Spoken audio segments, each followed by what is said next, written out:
Hi, welcome to Friday Night Chats with Garage Geeko. Let me get this all straightened out. That looks bad. Okay, hope everyone had a great week. Here I am coming at you with another bunch of eclectic stuff. I only had a 4-day week, and I'm glad that it's the weekend.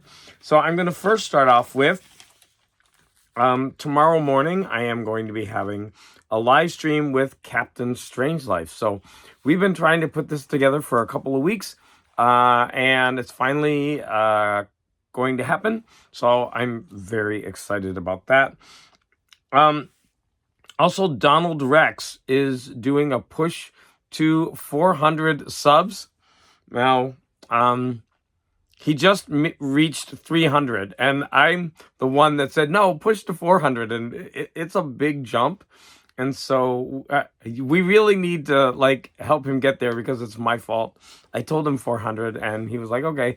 But he wanted to push for 350 or maybe 300. I can't remember. And he already made 300, so that's good. But I'm supposed to make a video in and of itself promoting it, and I need to this weekend. I want to show off some random. This is random, okay? So I collect these Chiquita banana. I don't know if you're going to be able to see it, but they have a new pop series, and here's a couple that I have. I think these are just so much fun. I put them in a sticker album. That one, it seemed like it was upside down. I don't know. It's like in that, what was it, 7? Was it 7 movie where they realized that the painting was upside down and it was a clue? It was an abstract art painting. There we go. Sorry. My voice has been really bad this whole week. All right, this one is not, it's curled. All right, there. Can we focus in? Are you tired of seeing bananas in various art? There we go. I like how it will zoom in and catch it. There are 3 more. So, oh wait, this one is the same. No, this one has just a sleeping cat on some bananas. I think these things are adorable. This one is from Mexico. Yeah, this one is from Mexico. Others were from Ecuador and Guatemala. So there's another one. Look at how cute that one is. And this is the last one. I think, yeah, I showed this one. This one has some kind of alien on it. I don't know what's going on, but it's an alien with a banana sweatshirt on. Okay, so whether you wanted to see some... I got a whole bunch more over there, but I'm not going to force you to sit through all of these. So whether you wanted to or not, you got to see some Chiquita banana stickers. There is a new... Oh, I don't think I ported this over. Did I? Yes, I did. So again, there's a new paperback beer can that's coming out, and I still have to get some of the others, but I think the vinyl community will like this one because this one is called Paperback Hotel, and of course, it's modeled after Morrison Hotel. And look at the odd assortment of characters on that. So anyways, when I get that one, I'll definitely show it off. But I thought, the vinyl community might like that one. Oh, and in keeping with that theme, because I'm really good with that, right? I'm going to show you that I moved a lot of my beer, not the whole thing, but I moved my beer can into my room here, and I have a picture of it. So I have it on a shelf right there, and they're 3 deep. 2 or 3 deep. And so my idea is every once in a while I'll just rearrange them so they'll show some new beer cans there. I don't know. What do you think? I mean, I've got so many of them. It's hard for me unless I put them all out around. Maybe I'll do that once in a while. But there you go. My beer can collection. Most of it. I still have some in the house. Okay. Today, after I got home from work, I started watching SNL 50.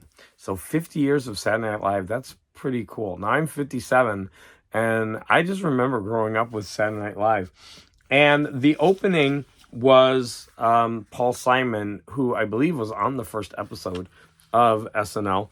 And he sang Homeward Bound with a singer called Sabrina Carpenter. And I have a picture of her. Wow, does she have a good voice.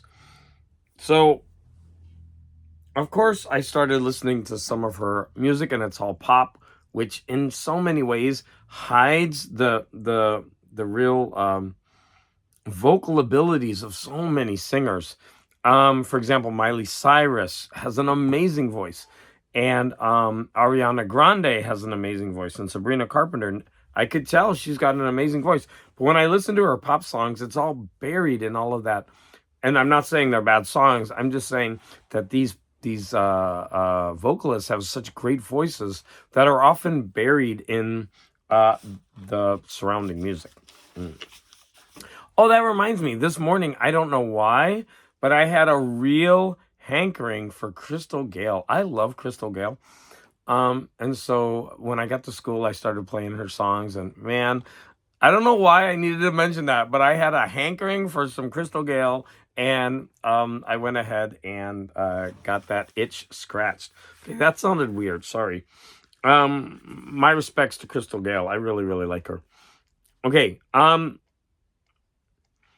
Glenn Galloway put out a video today about a new King Crimson kind of a tribute album, and it's called Reimagining the Court of the Crimson King. And the art is pretty wild.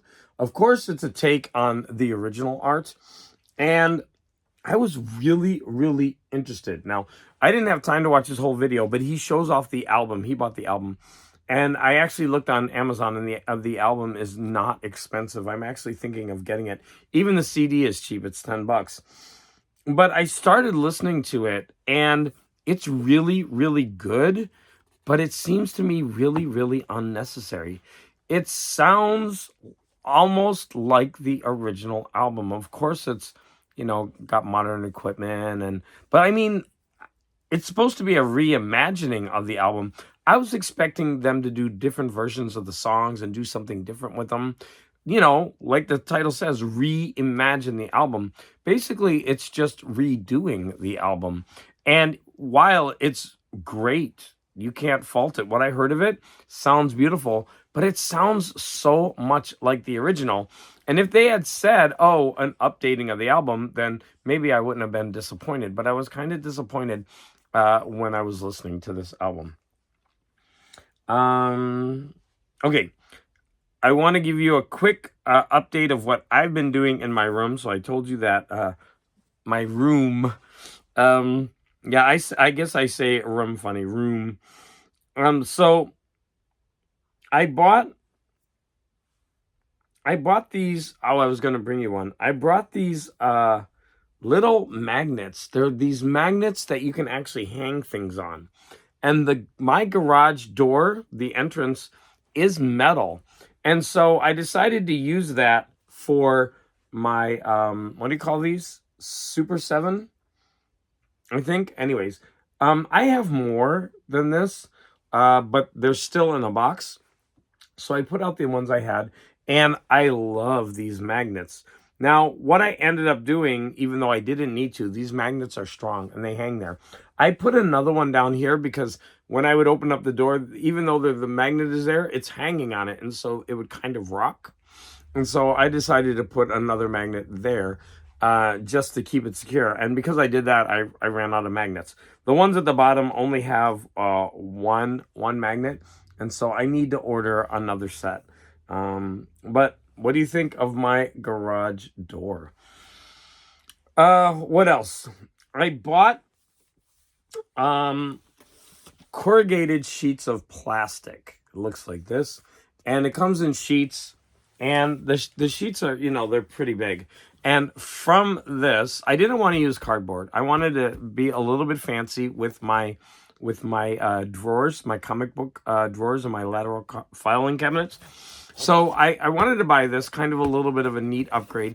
And each one of these costs about $10 or $10.50. So it's a little bit costly. But from that, I can get 8 dividers which will cover which will cover 2 drawers. No, 8 dividers, 2 drawers. Yeah.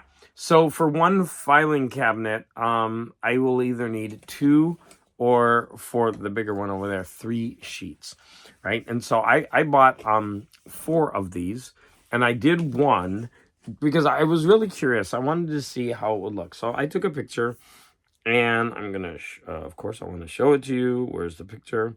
Right. Oh my God, it's upside down. If I do this, oh my God, it's gonna flip. Okay, I don't know how I'm gonna do this. It's upside down, and if I do this, it's just gonna flip. All right, it's flipping. Let's see if I have a different. Well, you're just gonna have to rearrange your brain spatially. Okay, so sorry about that. It looks like that. Okay, I'm just gonna show you the flipped version. Okay, so those are the drawers as it's pulled out, and those are the dividers in each drawer. And I'm still working on my comics themselves to make them nicer, but these are the dividers. And I actually really, really like these dividers. And I don't know. Here, I'm going to try to do it one more time. Those are the drawers as it's pulled out. Well, forget that. It's not working. So I'm continuing to work on my room, and it's coming along great. In fact, right after school today, I went to there's a local. It's like a block and a half. There's a local furniture seller, and so I went to him, and I brought these because these are what I put my DVDs and Blu-rays in. And I went to him because I want a furniture where I can open the drawers and just be able to leaf through them like comic books. Because I'm tired of them being in boxes and stored and not being able to have any access to them. And so I took these, and he was talking about like what he could do. So then I came home and I made the exact measurements of a space that I have over there. And then I went back to him, and he's going to check to see what he can do. So I did that after school. So I might be showing off a custom piece of furniture, and it will be a little bit expensive. But as I said, I really want this to come together, and so it's okay if I have to put out a little bit of money. And I think that was it for the room update. Yeah. So I've got 3 books, 3 movies. Oh, and some albums to talk about. Let me talk about some albums that I got. So let me come over here. So on the way home from school the other day, I was late. Oh no. I went to Home Depot to buy those corrugated sheets. So because I was late, I asked my husband, "Hey, do you want me to stop and get dinner?" So I did. So I was really going to get Panda. I don't know why you need to know this, but I had to like do a Yui and get in. And I was like, no. So I just went to get pizza. Long story short, the record store is right across from the pizza shop. So I always put in the order, then go across the street, and I picked up some records. So I'm going to show them off. First off, I found a Divine single, Shoot Your Shot. And it was only $5. Now, my husband said, "Oh, I think we have it." If we do, I thought we only had it in the 12-inch version. But even if we already have it for $5, now I have a copy of it. I can have it in my room. Now, this was a little bit expensive. It was $7, but this is one of my not Grail albums. This is one of my favorite albums. I love this album, which is Gary Newman, Telecon. I could listen to it over and over again. It's one of those like albums that I listened to so much growing up. And then this is one of the singles from it, I Die, You Die. And I was very happy to find this. So because it's one of my favorite albums, I don't mind paying the $7 for it. So there you have Gary Newman. Now, the next album I bought was that, solely for the cover. But when I went to the man who runs the shop, he was like, "Oh, this is a really interesting album. It's like, it's a record company, and they're showing what they, it's not excerpts. It's like a sampler from their catalog, and it has all of these Tumbleweed Family, and he's like, you know, the music on it is pretty good. So this will be an interesting album to explore. So I bought it for the art, but he's like, no, it's going to be good. You're going to enjoy it. So if anybody knows about anything about this, here are some of the albums that are featured, I think. If anybody knows any of this music, go ahead and tell me that. Oh wait, I think Albert Collins is real famous. Michael Stanley. Is that from the Michael Stanley Band from Cleveland? Michael Stanley. Might be. I might already know somebody. Michael Stanley was so famous in Cleveland, and then he later he was on a talk show or something in the Cleveland area. And next, this is a silly album, but I love the cover. So this is Herb Alpert's Tijuana Brass Volume 2. But I really like that art on the cover. And yeah, $4. It's a little pricey for an album like this, but I grabbed it. And finally, Giorgio Moroder's Nights in White Satin. So I'm a huge Moody Blues fan, and my husband loves this kind of electronic music, and so he turned me on to Giorgio Moroder's version of Nights in White Satin. And look at this back. This is hilarious. You go, Giorgio. Look at these people all just hanging around a bathroom. This is hilarious. Maybe it's a steam room or a sauna. That's still really gay. So, and I mean that in the best sense of the word. Giorgio, this is a great album. I don't know. Did I sound like I was disparaging of gay people? I'm not being that way. All right. So next, I showed you the albums that I got. Probably no one else in their right mind would ever buy any of those. So I'm going to show off or talk about the books that I read, and finally the movies. Okay, so the first book is going to be one that I completed today, actually. And that is, let me get to my photos. That is the second Agatha Christie book. Oh, and I was supposed to grab it from, I think, over there. I actually have the physical book. I wanted to show it off. It's Ordeal by Innocence by Agatha Christie. Her second book that I listened to, really, really enjoyed it. It's the same thing. Somebody killed somebody, and they're all gathered together in one space, and they got to figure out who did it. There was a little bit of a difference here. It was all the same family, and one person in the family is actually convicted of the crime, goes to jail, and then dies in prison of pneumonia.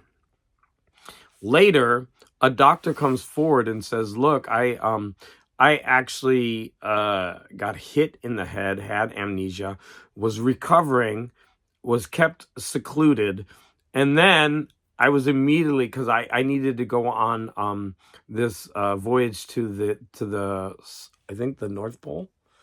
One of the poles.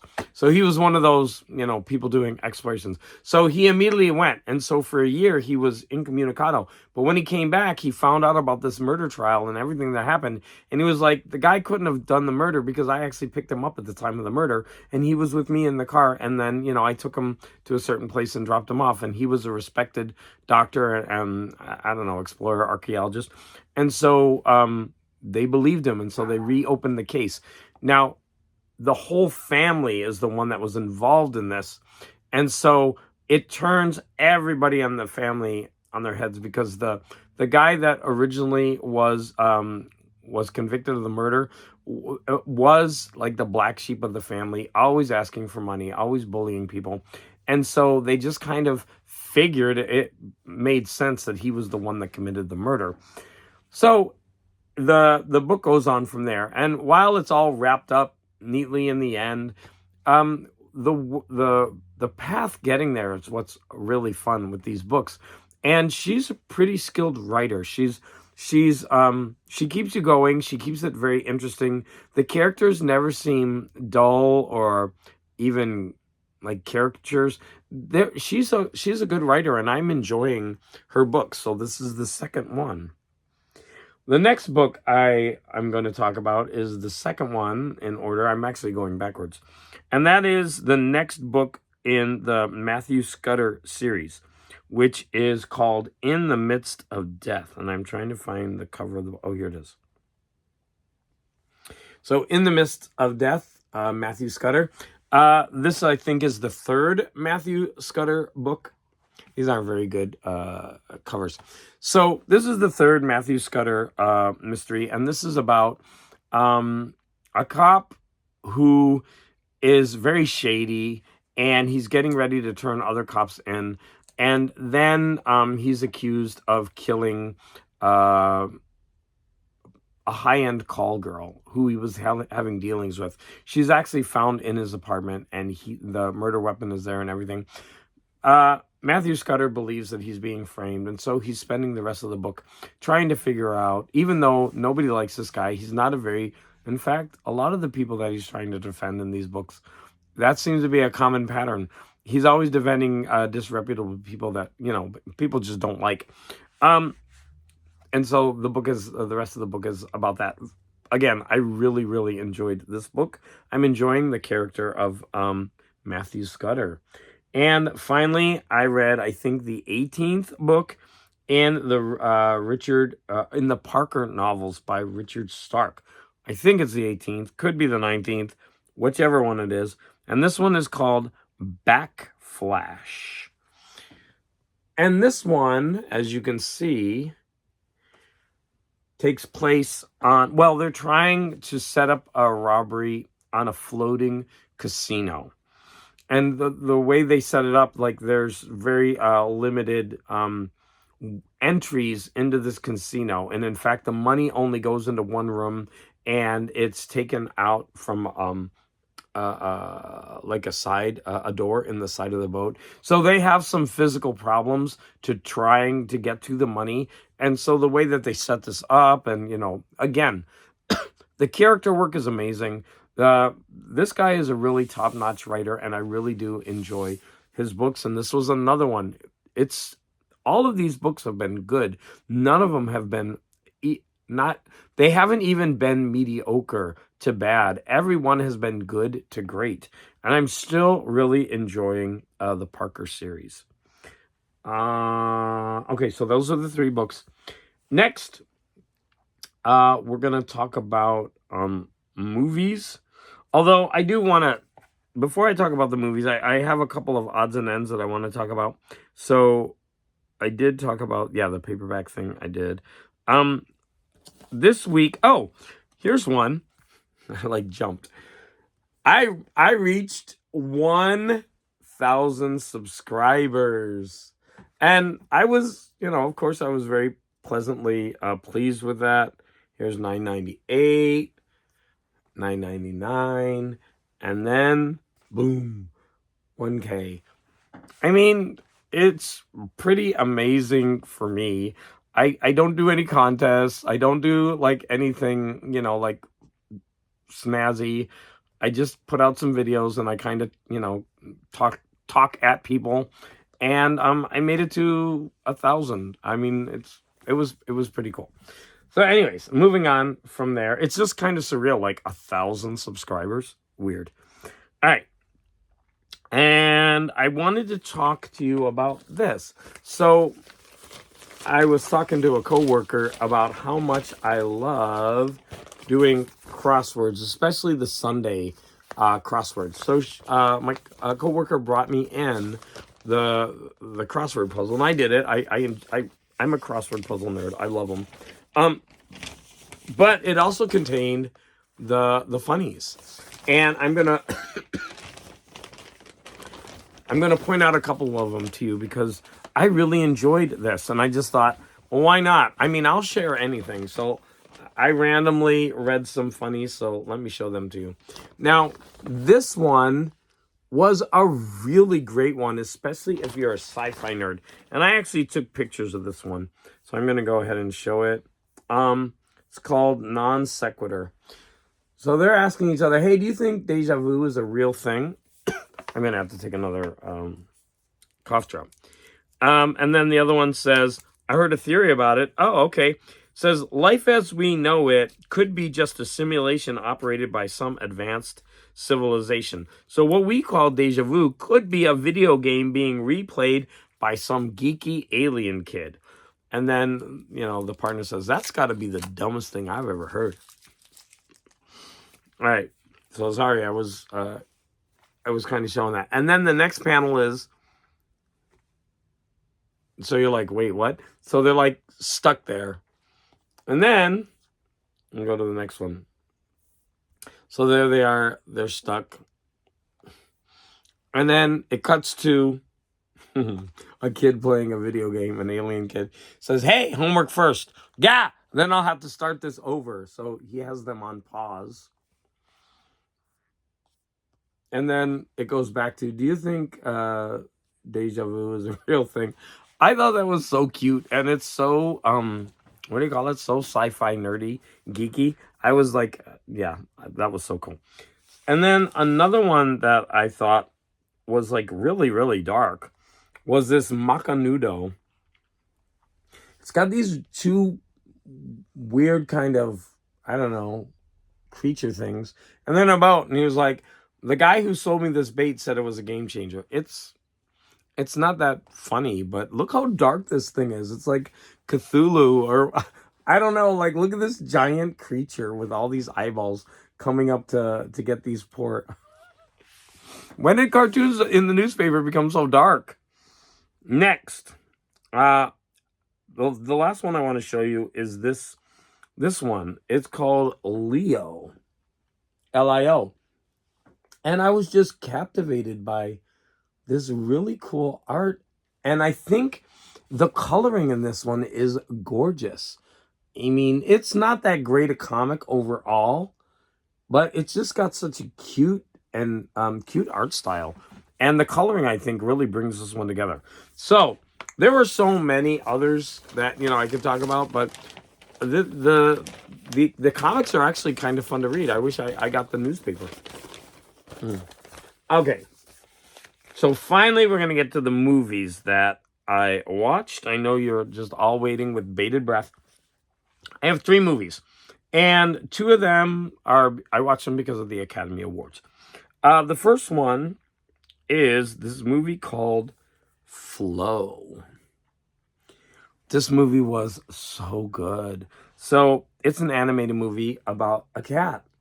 And a cat who comes together with this group of animals. Now, I don't want to spoil it for you. I think you should watch this. This has the most beautiful animation with a caveat. The whole background, the nature, everything is gorgeous. But the actual animals themselves look like they're from an 80s video game or maybe early 90s.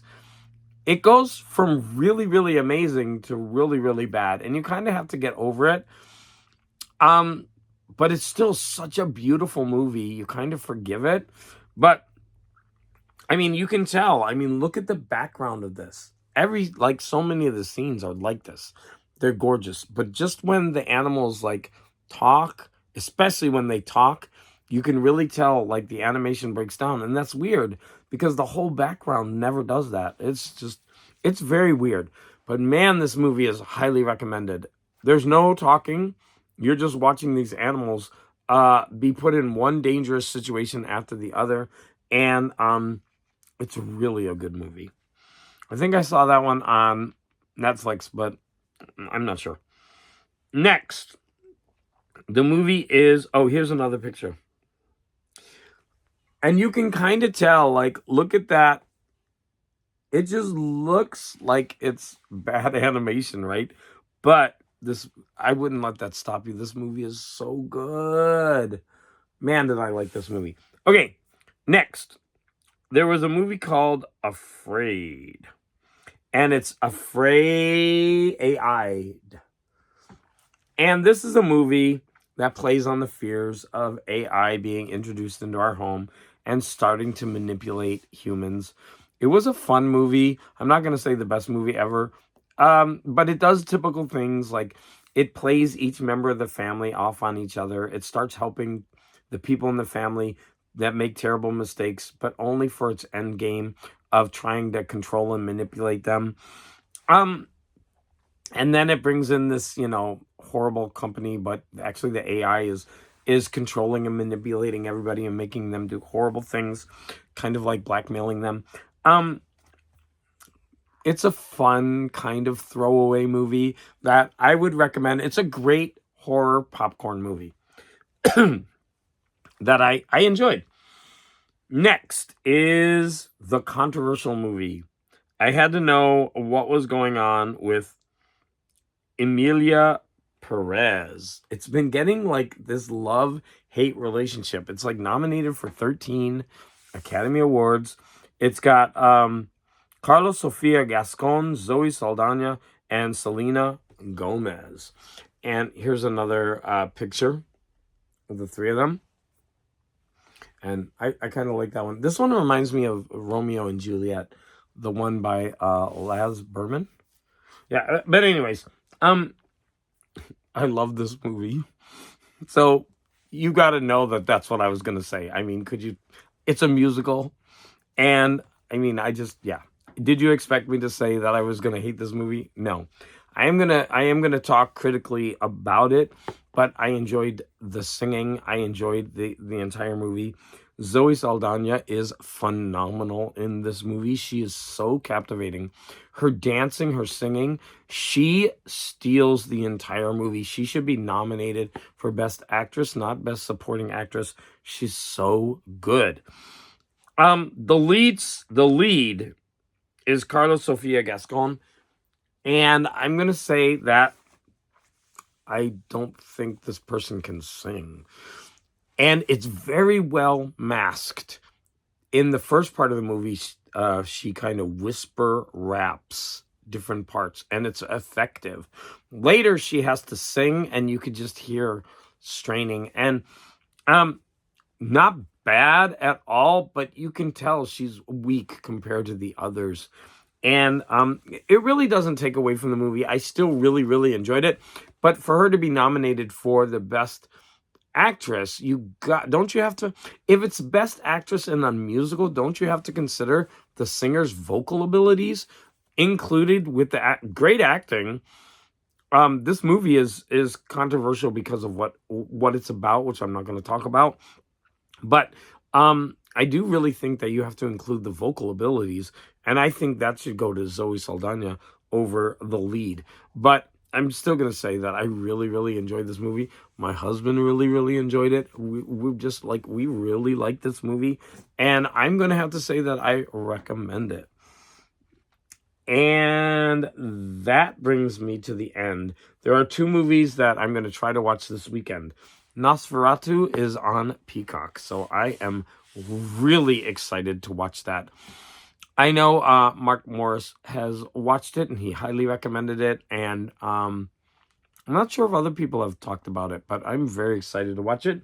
And also, Conclave, Mr. E, he just watched it, and he recommended it. So it's also one of the movies that is nominated for Academy Awards. So I'm looking forward to watching those two movies this weekend.